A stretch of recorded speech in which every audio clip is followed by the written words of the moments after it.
I'm a woman of color. I know I'm wearing black, but like you can see like the turquoise and the coral, and like like these pants are super super bright, and my little kick, and my shoes are actually, I'm gonna do something like really off, but this is my version of like Cambridge conservative, and these are my loafers. They are yellow. So we're getting really intimate on today's episode.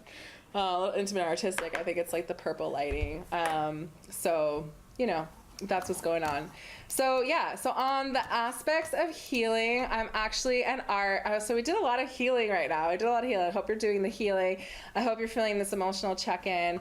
I hope you're really feeling good. I'm actually gonna just play you guys this awesome track, but again, I'm really like slightly hesitant about playing anything off of YouTube anymore, because right now Café on YouTube is hurting a little bit because one of my videos got flagged, and it was hard because the video had a song that an artist used. So the video belonged to the artist, it was her performance, but the person who owned the song, or the company rather, was like, no, you can't show that. So let's talk about something a little bit different. So we're going to talk about arts and diversity now. I have this really fantastic track, but I don't know, I'm a little bit hesitant to play it for you, but I might just refer you to my YouTube channel, and I'm gonna like it and you can check it out. But I wanted to talk about something else. I wanted to talk about the news. Now, this is really interesting. So I did something that was called, I called it a Facebook detox, because cleansing can be like a really like hip thing to do, whatever. It also could be really healthy.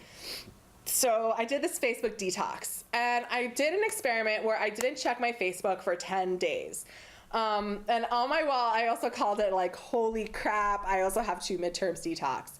But that's kind of like here nor there. So I did this Facebook detox, which was really kind of like a powerful experience. And when I went back on Facebook, I actually noticed that within the 10-day realm, I kept seeing the same news stories I had seen arguably a month ago and a couple of days ago. Now, at one point, someone had suggested, I'll say suggested, that I was suffering from ADD, and I would argue that I actually have the capacity to deal with one thing, like several things at one time.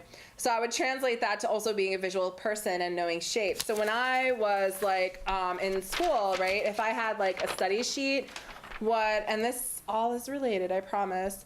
I had a study sheet, right? So on my study sheet, let's say if I needed, all right, so on the study sheet, like I literally, actually it's really telling what I did here. So see how I'd use a circle and shapes. Usually I would do things with arrows and notes, like arrows like this, just to kind of like memorize things and give myself more, I don't want to pull that up yet, sorry. Just to kind of like memorize things and give myself like more of those like visual cues. So yeah, I took a break from Facebook, and then I started seeing everything like happening again that I had seen before. And I have this thing that I do on my blog called Desktop Dump, and I have tons and tons and tons of bookmarks. And I'm like, this is really redundant, and some of this is not true. So on certain publications, right, we're actually going to switch. Hold on, we're going to do a little switcheroo right here. Okay, so here we are. Okay, great. So on certain publications like the New York Times, for instance, you'll have if someone puts something erroneous, they will put something on the bottom of the paper and they will say, this actually has been corrected. So I was sorting some mail at the job today, and I saw the cover of the Columbia Journalism Review, and I thought this was fantastic. It's this really, let me see if this will let me pull it up. No. All right, so I saw this really beautiful cover. Oh, here it is. Okay, you can see a little bit.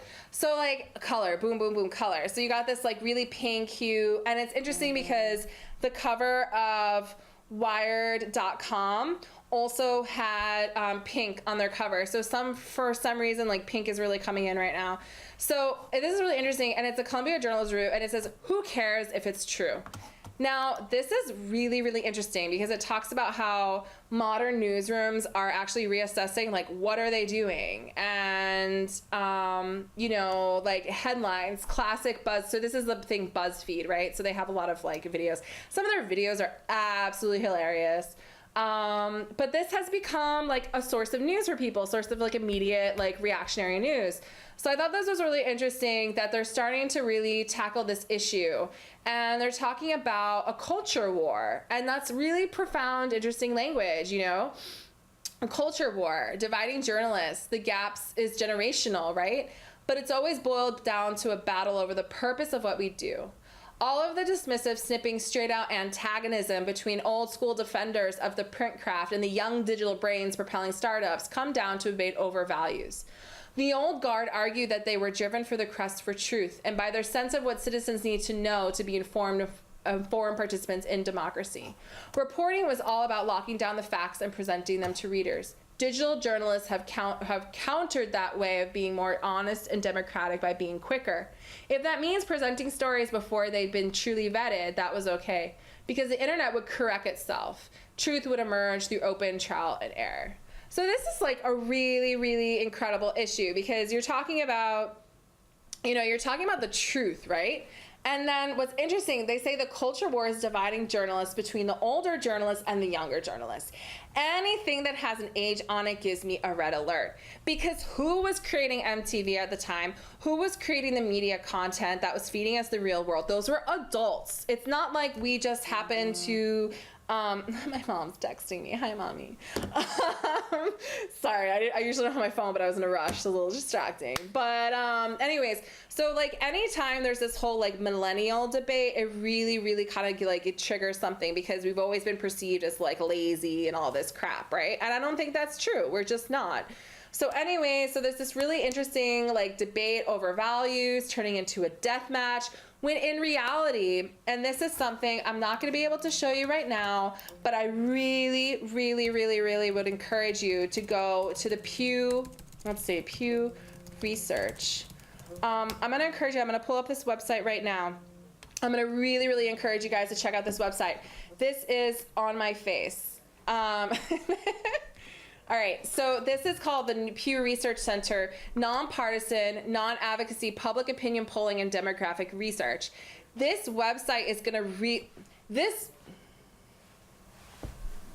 website is really gonna give you some really awesome facts.